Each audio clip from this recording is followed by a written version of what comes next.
yung newcomers sa industriya, we always face an uphill battle against the established players. Totoo po yun.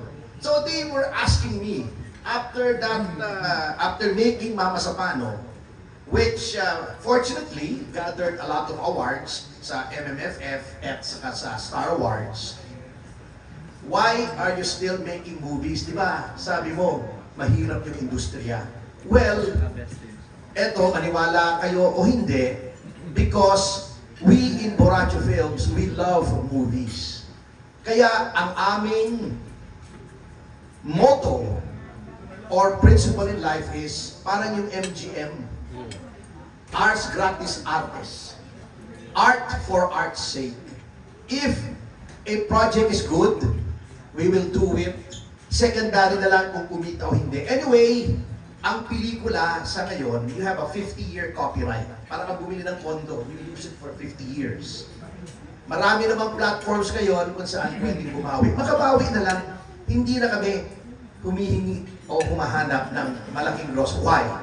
Okay, let us analyze the film industry now. Ito na yung aking rant and rave. Tignan niyo yung MMFF, 51 years na. Sabi nila, has it contributed anything to film excellence? Lately, Metropolitan Film Festival yan dati, ang gaming magagandang pelikula niyan.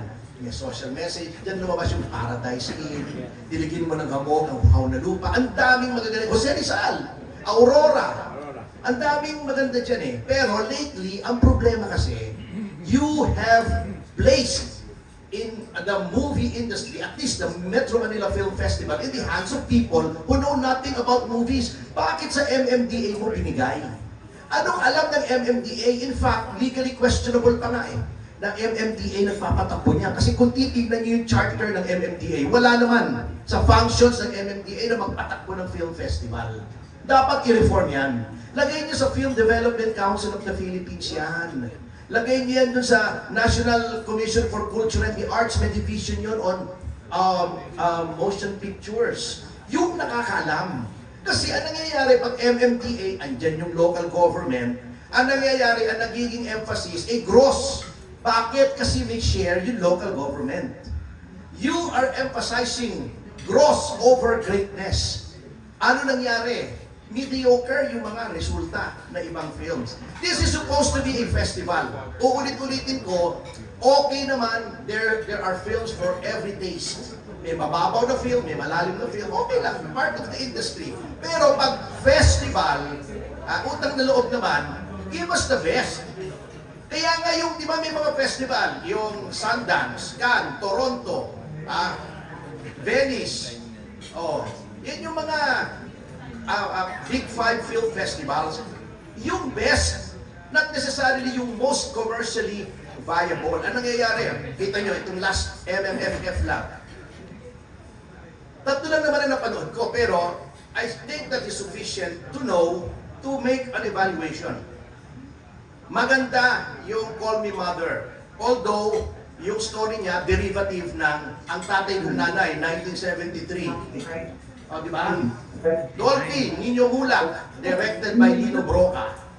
Parang yung last film ni Vice, yung And the Breadwinner is derivative ng yung ang higit sa lahat, Rogelio de la Rosa, 1955. Ang lakas kong manood ng pelikula, and I remember them all.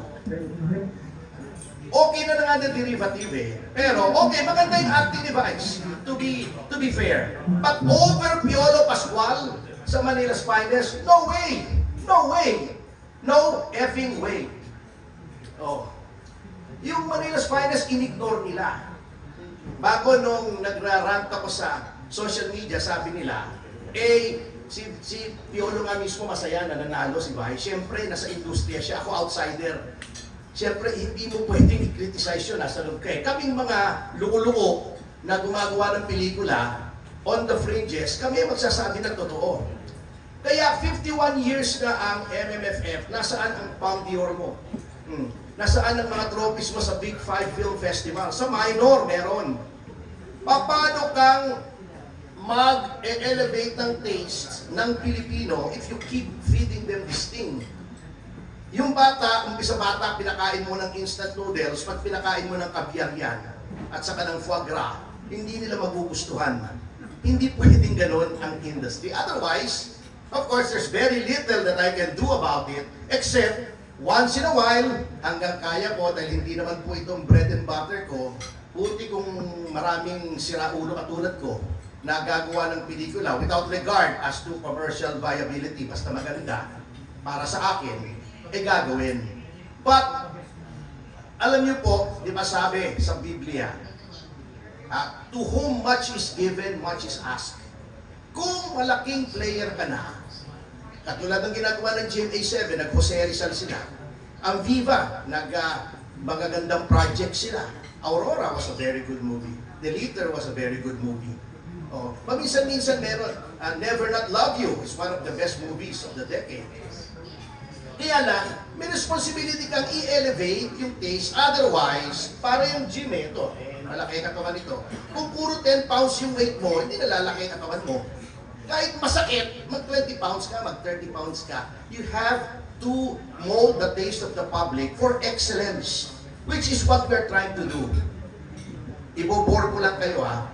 This movie is not just a rom-com. Bigyan nila ako ng 10 minutes. Pagpasensyahan nyo na, ha? Kung inyong mamarapatin. Bakit po Spring in Prague? Was that a whimsical choice of title? Hindi po eh. Kasi you have to go into history.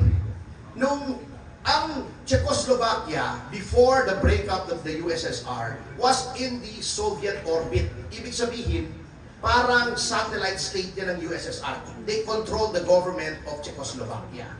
In 1968, because of the oppression of USSR, the people of Czechoslovakia rose up. That was what they called Prague Spring. That uprising was broken up by the USSR by the use of tanks. Inanyon yung mga tao. Okay, what happened because of that historical experience? Ang Czechoslovakia nag-break up into two. Czech Republic and Slovakian Republic. Okay, Prague ang capital ng Czech Republic. They disbanded the Communist Party because of their historical experience. How does this fit into the movie? This movie is full of symbolism. It's not just a love story. Yung character ni Paulo represents the Philippines, which is a democratic state. Yung character ni Sara Sandeva, Marushka, is the daughter of a person who is very powerful in the Czech Republic, and had the Communist Party not been disbanded, would have been the ruler of that country. So bitter siya. Okay, doon umiikot yung story. Nung tumakbo si Sara Sandeva sa Pilipinas, nung summer represented enlightenment, freedom from oppression. Nung bumalik siya, winter, nandoon na oppressed na naman siya, na-resolve sa Act 3, Spring, yun ang resolution. So, as a reference to Prague Spring. And if you look at the story, if you look at the dialogue, it's not just a dialogue between two lovers. It is the distinction between democracy and communism. May political subtext po ito. And ano yung significance ng kanilang pangalan? Alfonso Mucho, yung kanyang character, yung name ng character niya. Alfonso Mucha in the Czech Republic was a painter who was a freedom fighter. Ang asawa niya si Marushka, yung pangalan ng character ni Sara Sandeva. The fact that they met, they were trying to ascribe it either to fate or destiny. Meaning, ibig sabihin, divine intervention na hindi pinaniniwalaan ng tatay ni Marushka because he is a godless communist. Walang Diyos sa komunismo. So, this is not a straight love story. This is a fairy tale. A distinction between freedom and democracy and an authoritarian government. So, yun po ang pelikula namin. Marami pong layers of symbolism yan. Ginagaya namin yung mga symbolic films like Citizen Kane or the original Blade Runner. Yan po ang kinukuha namin o Battleship Potemkin. or basta, it is a movie that will bear repeated watching. So yun po ang ginawa naming movie. It is not just here to entertain ng sandali. Yan, papanoorin niya ulit sa TV. It will bear repeated watching. It will have you looking for symbols all around, dun sa mise-en-scene. It will help you look for symbolisms and allegories in the dialogue and in the situations presented by the movie. So yun po ang ginawa naming movie. Kaya matagal namin gumawa ng movie Kasi iniisip po namin every scene, every camera angle, every prop, every piece of dialogue is well thought of. So, yun po ang aming aim. Kumita kami, fine, gawa ulit. Hindi kumita, baka may mauto akong sumugal ulit, gawa ulit ng isang magandang movie. But the important thing is, nakagawa po kami ng movie. Because a lot of movies, when they were first shown, were not appreciated. Citizen Kane, lost money. Heaven Can Wait, lost money. Ang dami po na naluging pelikula, pero as time went by, na-appreciate po sila. So, yun po ang aim namin. We're a small player, but we aim to elevate. Hopefully, may mag-influensya kami na mga ibang filmmakers. Meron naman na mga filmmakers na gumagawa na. Katulad yung M-Quest, okay naman. Yung Manila's Finest, sumugal sila. Ayun, parang Mama Sapana hindi na-appreciate sa Metro Manila Film Festival kasi hindi naman po na-appreciate ang magagandang movies kasi nakatuon sila kung anong kikita. Hindi dapat ganun ang film festival. At ang film festival po, equal ang allocation ng theaters. Hindi yung ititigil mo. I attended the Zurich Film Festival as an observer. I attended the San Sebastian Film Festival. Andun pa nga si Brad Pitt Kinawayan pa nga ako Hindi, lahat kasi kinakawayan niya, lahat ng tao Kinawayan niya ako nandun ako Pagka doon, nakaschedule na yung movie, ayun na yun. Hindi mo na ika-cancel ang screening noon. Ganun po yun. Hindi yung, hindi kumikita rito, tanggalin na natin. So, mali ang palakad ng Metro Manila Film Festival. And as long as this situation persists, do not look to the MMFF to give any progress to the film industry. At last na po, sinasabi nila, kumikita naman Although mas mababa daw ang gross this year, Alam niyo po, ang industry ay hindi artista lang, hindi producer lang, hindi scriptwriter lang. Dapat po ang industriya kasama yung mga nasa laylayan, so to speak, to use the favorite word of Lenny. Yung mga extras, cameramen, mga best boy, grip, clapper, mga scriptwriter din. Dapat dyan lahat umuunlad, hindi lang yung lead stars, hindi lang yung producer, kasi industriya yan Otherwise, walang mangyayari po talaga. At tulad sa Hollywood, nagpa-profit sharing na sila sa lahat ng mga key production crew. Pag kumita ng ganito,